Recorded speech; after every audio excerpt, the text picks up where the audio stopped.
Bonjour les premiers STMG, alors on se retrouve aujourd'hui pour commencer la série sur les suites numériques. On va commencer par le 13 et on va faire du 22 au 26. Alors le 13 c'est pour se souvenir ce qu'est une suite numérique et c'est aussi pour se souvenir comment on numérote entre guillemets les termes et quelles sont les notations qu'on utilise à l'intérieur quand on travaille avec des suites numériques. Alors là on a 10 premiers termes d'une suite qu'on appelle V. Alors la suite V, bah, elle est appelée comme ça, hein. Alors généralement, vous trouverez peut-être aussi écrit VN entre parenthèses, hein. Ça c'est le nom de la suite, hein. Nom de la suite. Alors des fois c'est V, des fois c'est U, des fois c'est VN comme ça, des fois c'est V, ça dépend de l'exercice, il faut un peu s'adapter, hein. Les notations sont toutes un peu différentes en fait d'un livre à un autre, mais l'idée est toujours la même, hein. C'est une suite de nombres. Alors là, notre nom de la suite c'est VN, ou V, et le premier terme, c'est V1. Alors pareil, hein, ils l'ont écrit V1 comme ça, en disant ça, c'est V numéroté 1, et ça, c'est le premier terme. Nom de la suite, premier terme. Vous trouverez aussi écrit V1 comme ça, ou vous trouverez aussi écrit V1 comme ça. C'est toute la même chose, hein. On est bien d'accord, hein. V1, V1, V1. Et ici, ils nous disent que c'est le premier terme. Et notre suite, elle est composée de 4, moins 1, 3, alors je ne vais pas tous les écrire, blablabla, et 2. Et en tout, il y en a 10. Bon, très bien. Et maintenant, je veux préciser la valeur de V3. Alors, si V1, c'est le premier terme, V1, c'est donc 4, c'est donc celui-là. Et donc, celui-ci, c'est V2, moins 1, et celui-ci, c'est V3. 1, 2, 3, 1, 2, 3, on est bon, V3 égale 3. Parmi tous les termes donnés, maintenant, quels sont ceux qui sont égaux à 2? Bah, il suffit de regarder dans la suite tous ceux qui valent 2. Alors si je regarde bien, j'ai celui-ci qui vaut 2, celui-ci qui vaut 2, et celui-ci qui vaut 2. Alors attention, celui-là, là, celui qui est ici, c'est V1. Donc il ne faut pas que je me trompe. Celui-là, là, celui-là, là, c'est V1. Donc celui-là, c'est V2, V3, V4. Donc on a bien V4 qui vaut 2. On a V5, V6, V7, V8 qui vaut 2. Et on a aussi, si ça c'est V8, ça c'est V9, ça c'est V10 qui vaut 2. Voilà. Alors là, j'ai utilisé leur notation à eux, hein. Ça veut dire que j'ai écrit V et puis des grandes parenthèses avec le 4 dedans. Mais j'aurais très bien pu écrire V4 égale V8 égale V10 qui vaut 2. Alors, il faut faire attention quand on les met en indice comme ça, hein. Ça peut être tendancieux, hein. Il faut faire attention parce que c'est écrit petit en dessous. Et puis des fois, on ne sait pas si ça, hein, le plus 1, là, il est écrit bien petit, donc il est bien appliqué à n, hein. Mais attention, c'est différent de Vn plus 1, hein, comme ça, hein, où là, le plus 1, il est appliqué à Vn cette fois-ci, hein. Donc il faut se méfier. Tandis qu'avec la notation qu'ils ont écrit ici, il n'y a pas d'ambiguïté, hein. Vn plus 1, ça s'écrit comme ça, hein. Le plus 1, il s'est bien appliqué à n, vu que c'est entre parenthèses. Et Vn plus 1, hein, ça s'écrirait comme ça, hein. Vn plus 1, là, le plus 1, il est appliqué à Vn. Donc, pour la notation, moi, je vous invite à bien les écrire comme ça, à la rigueur, comme ça, hein, V1 avec le 1 en indice, hein, ça marche aussi, hein. Mais pour l'indice, n'hésitez pas à mettre des parenthèses, ça marche bien. Alors, on va souligner ce qui est juste et ce qui est faux. Alors, qu'est-ce qui est juste? Donc, on avait V1 égale 4, jusqu'à là ça va, et ce qu'il nous a demandé, c'est V3 égale 3. Après, on avait V4, V8, V10 qui valait 2. Voilà comment on peut écrire tout ça pour le... Ah, j'ai même pas écrit le numéro de l'exo, pour le 13. Voilà. Hop, et hop. Allez, on y va. Alors ça, c'était pas à répondre, hein, c'était juste une petite annotation pour nous, hein. Voilà. Et on y va pour la suite. Le 22. Le 22, on a une suite qui s'appelle U, qui est définie sur N. Alors, U définie sur N, ça veut tout simplement dire que l'indice, il appartient à grand N. Et grand N, c'est l'ensemble des naturels. Et l'ensemble des naturels, c'est... Alors, je fais un petit hop, c'est 0, 1, 2, blablabla, etc. jusqu'à n. Ça veut tout simplement dire que le premier terme, c'est 0. Et c'est ça qui est, entre guillemets, un peu important, c'est de savoir par quoi on commence à compter. Ça va être un petit problème pour vous, il va falloir vraiment se poser la question, on commence à compter par quoi? Donc là, c'est la suite U qui est définie sur n, donc elle commence à U0, hein, et elle est définie par UN égale n au carré moins 3. Et ça commence, je le mets entre parenthèses, avec petit n supérieur ou égal à 0. Et ça, le ou égal à 0, ça vient du fait que c'est grand N, hein, et que grand N, c'est 0. Alors, qu'est-ce qu'on peut avoir d'autre? On peut avoir n étoiles. N étoiles, c'est n supérieur ou égal à 1. On commence à compter à 1 parce que l'étoile, ça veut dire tout n, alors tous ces nombres, sauf 0. On peut avoir, je sais pas comment ils écrivent, des fois ils écrivent n supérieur à 1, n supérieur ou égal à 0, etc., etc. Mais en tout cas, le but du jeu, c'est de savoir, en tout cas, dans un premier temps, quelle est la première valeur de n possible. Ici, c'est 0, parce que c'est défini sur n. Voilà. C'est généralement le cas, mais il se peut que ça soit pas forcément le cas. Et on vous demande dans un premier temps de déterminer U0, U1, U2 et U16. Alors pour ça, c'est facile. Pourquoi? Parce qu'on a la suite définie ce qu'on appelle de manière explicite. On a UN, ici à gauche, et de l'autre côté du égal, on a N. Donc on a UN en fonction de N. Il suffit de remplacer N par la valeur que l'on veut, et on trouvera la valeur de UN voulue. Ici, on veut U0. Alors pour U0, c'est facile. On remplace n par 0, donc je réécris tout ça, et chaque fois que je tombe sur un n, je mets un 0. Tac, tac, tac. Moins 3. Et oui, U0, ça vaut moins 3. Pourquoi? Bah parce que je remplace 0 au carré, ça fait 0, moins 3, ça fait moins 3. Écrivons U1. U1, facilement, c'est 1 au carré moins 3, ce qui fait moins 2. Pourquoi? Bah parce que 1 au carré, ça fait 1, 1 moins 3, bah ça fait moins 2. Etc., etc. U2, alors je vais pas tous les souligner, hein, mais vous avez bien compris l'idée, hein. 2 au carré moins 3, ça fait 1. Et U16, 16 au carré moins 3, ah, c'est plus dur. Alors 16 au carré, il me semble que ça fait, je dirais, 256. 256 ou... Ouais, moins 3, 253. Voilà. Donc ici, 253. Petite information, quand vous avez votre suite écrite sous cette forme-là, ça veut dire sous la forme explicite, ça veut dire UN d'un côté égale quelque chose en fonction de n de l'autre, et ben on peut calculer tous les termes très facilement comme on faisait avec les fonctions. La seule petite différence, c'est que là, on n'a pas des x qui valent 8,7, on a des n qui vaut 0, 2, 8, 16, 32, des entiers, là dans notre cas qui commence à 0, et on peut calculer n'importe quel terme, n'importe lequel, U18, U47, directement. Alors quand je dis directement, c'est-à-dire qu'on n'est pas obligé de faire des calculs intermédiaires.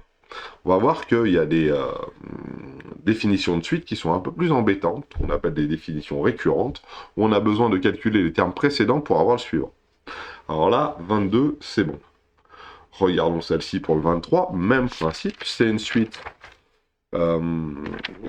excusez-moi, définie de manière explicite pour le 23. On va monter un peu. La suite s'appelle donc V. Ok, on recommence.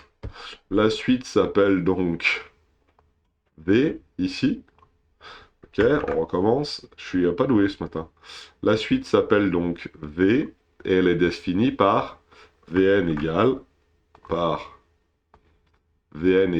1 plus n1 sur n plus 2. Donc, on veut déterminer le premier, le troisième et le neuvième terme de cette suite. Et elle est définie aussi sur n. Donc, si elle est définie sur n, notre petit n, il commence à 0. 1, 2, 3, etc., etc., etc. Et si je veux 4, 5, 6, 7, 8, etc., etc., etc. Si j'ai fait un petit tableau, c'est que justement en dessous, je vais mettre Vn.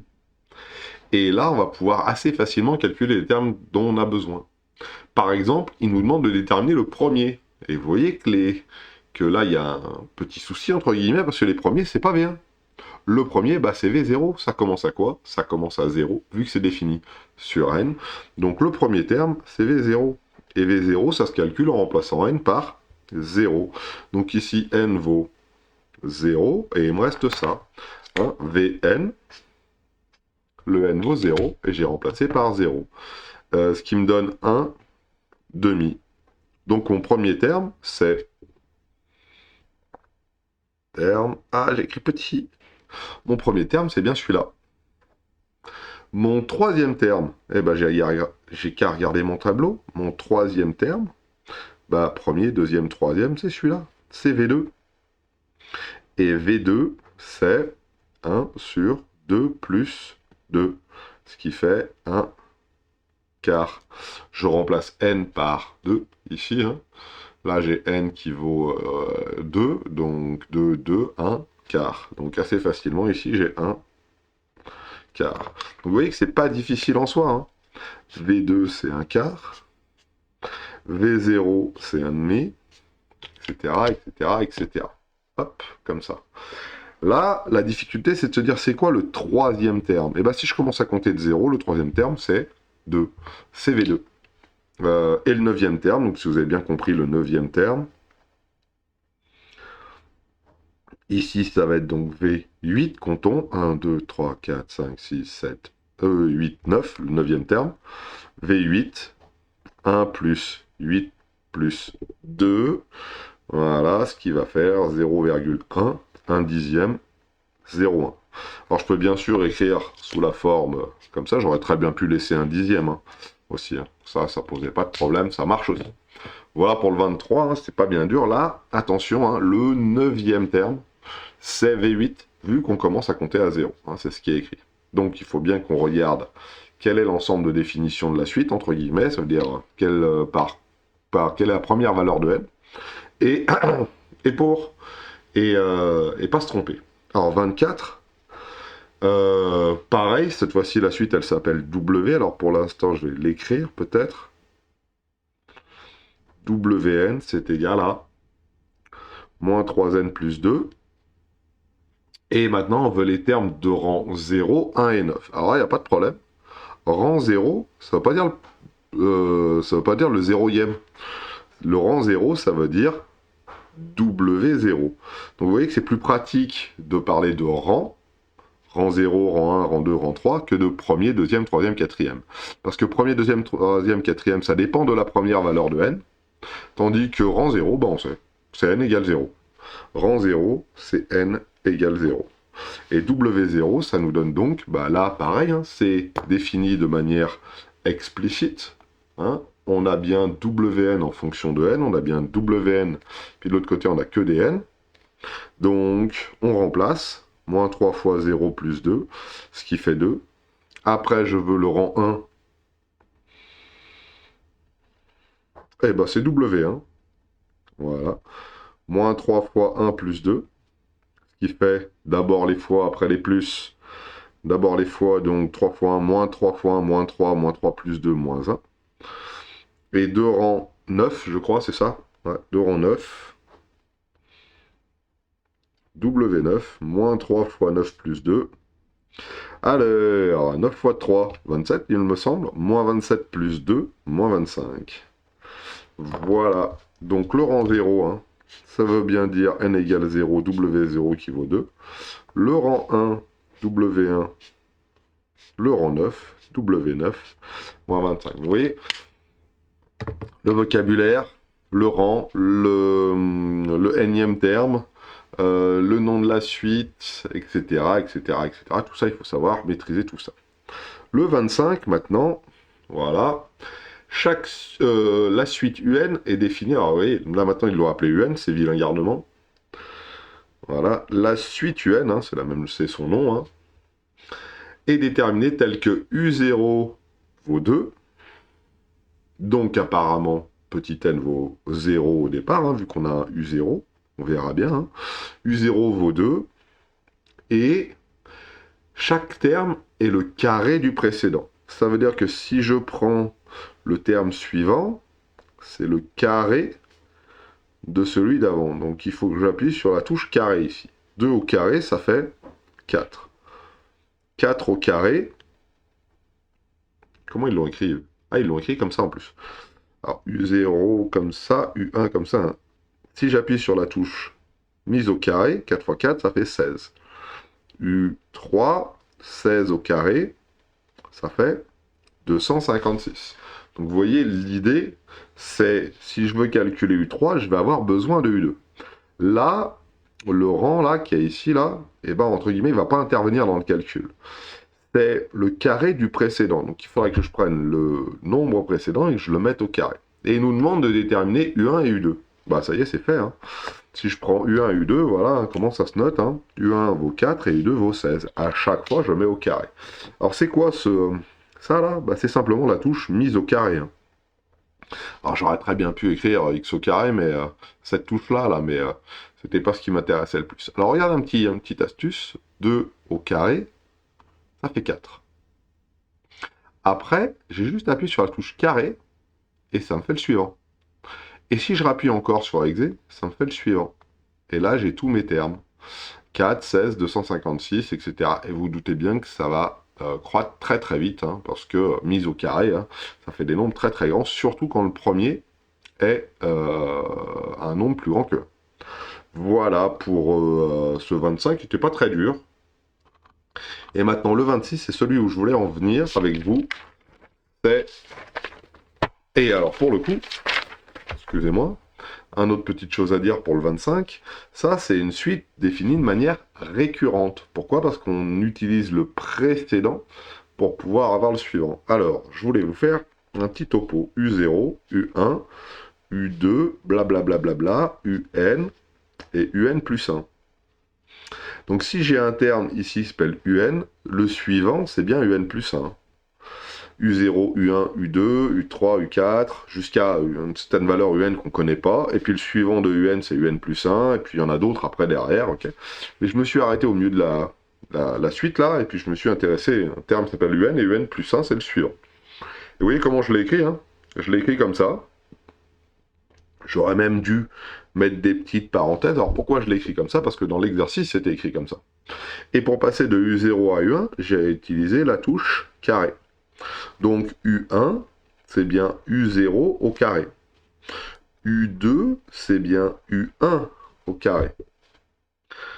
L'exercice est fini, mais j'aimerais en rajouter une petite couche. Voilà. U2, c'est bien U1 au carré. Voilà. Alors, je mets des parenthèses comme ça on ne se trompe pas sur les indices. Voilà. U3, bah, vous doutez bien que c'est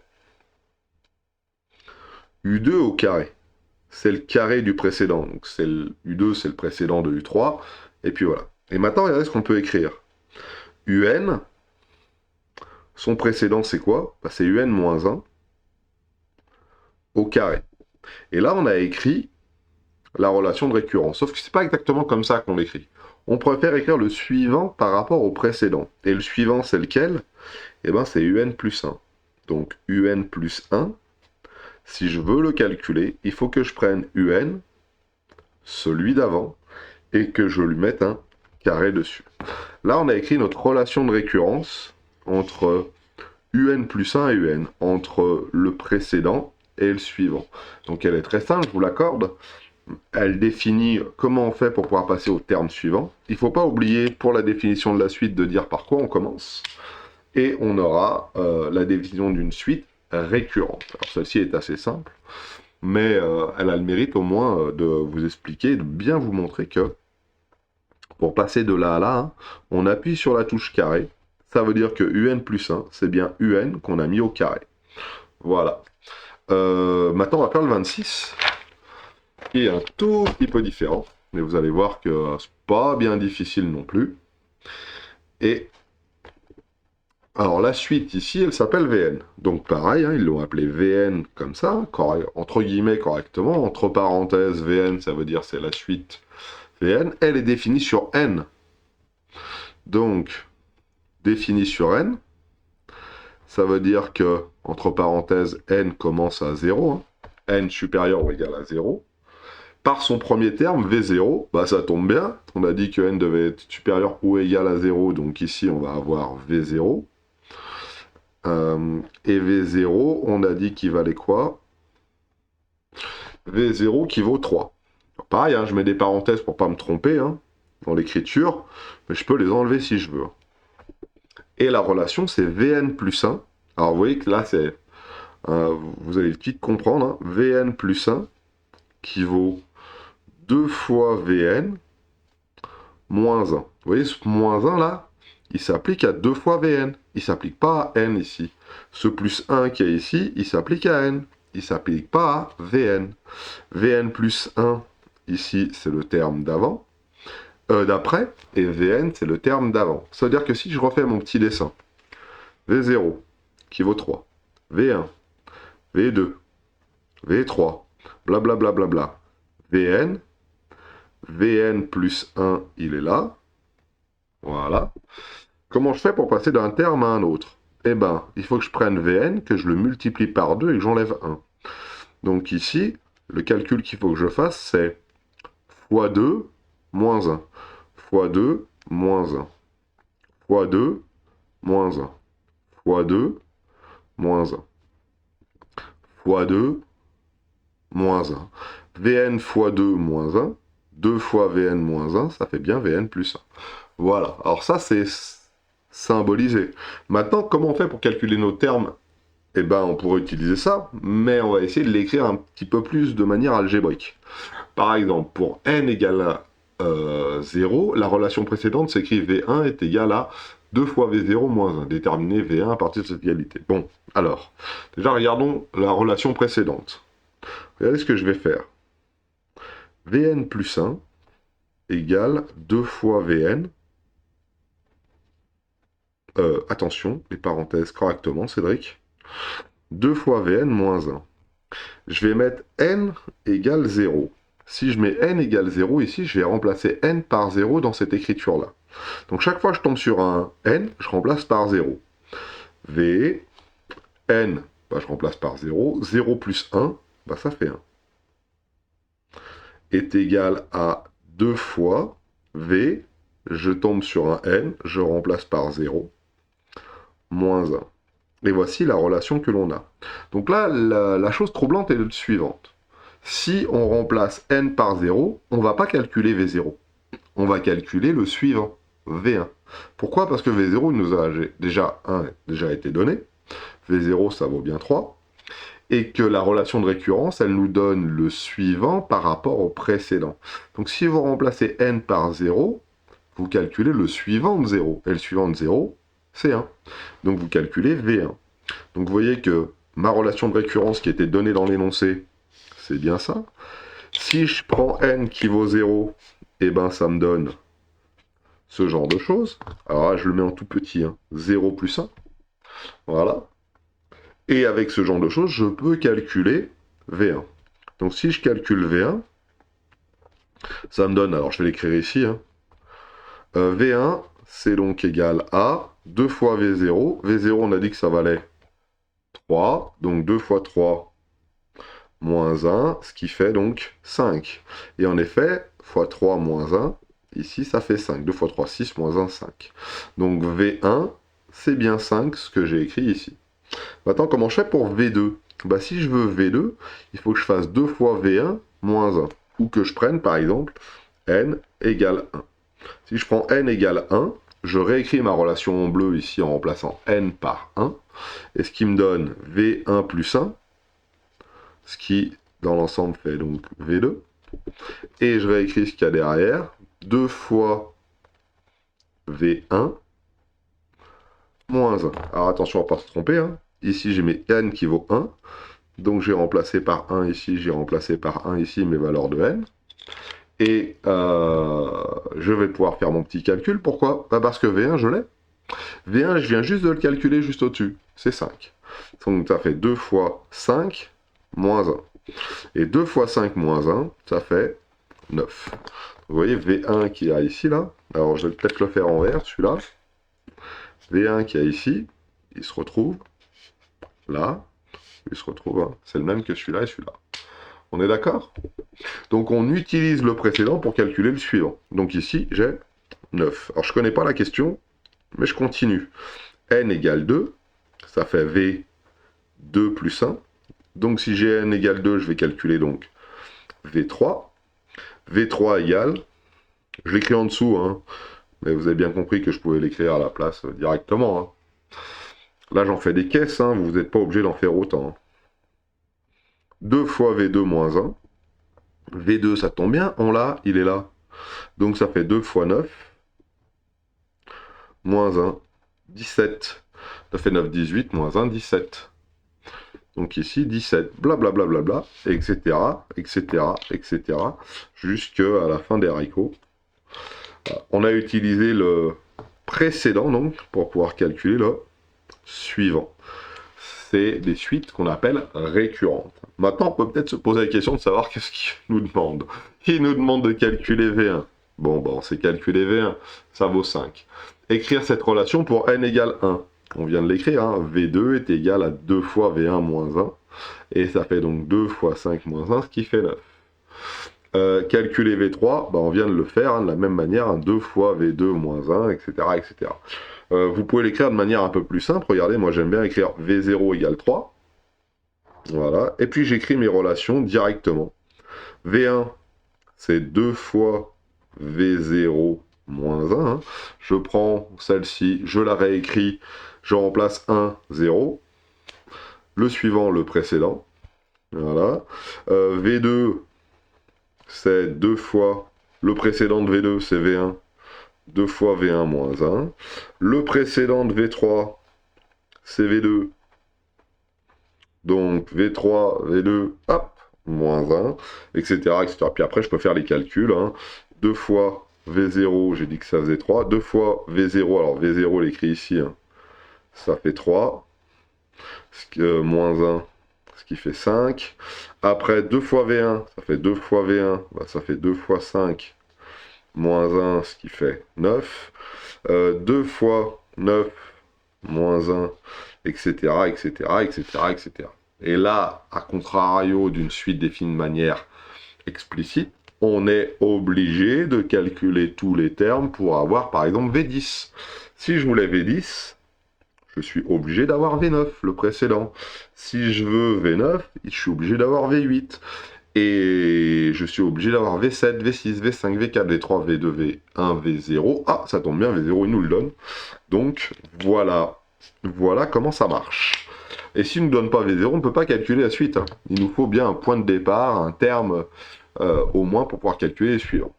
Alors, j'ai mis un peu de temps pour le 26, mais c'est important de savoir calculer les termes d'une suite. On se retrouve pour les suivants avec des tableurs, des choses à faire à la main, avec un peu de Python, et vous allez voir que c'est pas si difficile que ça. Je vous souhaite à tous de passer une excellente journée.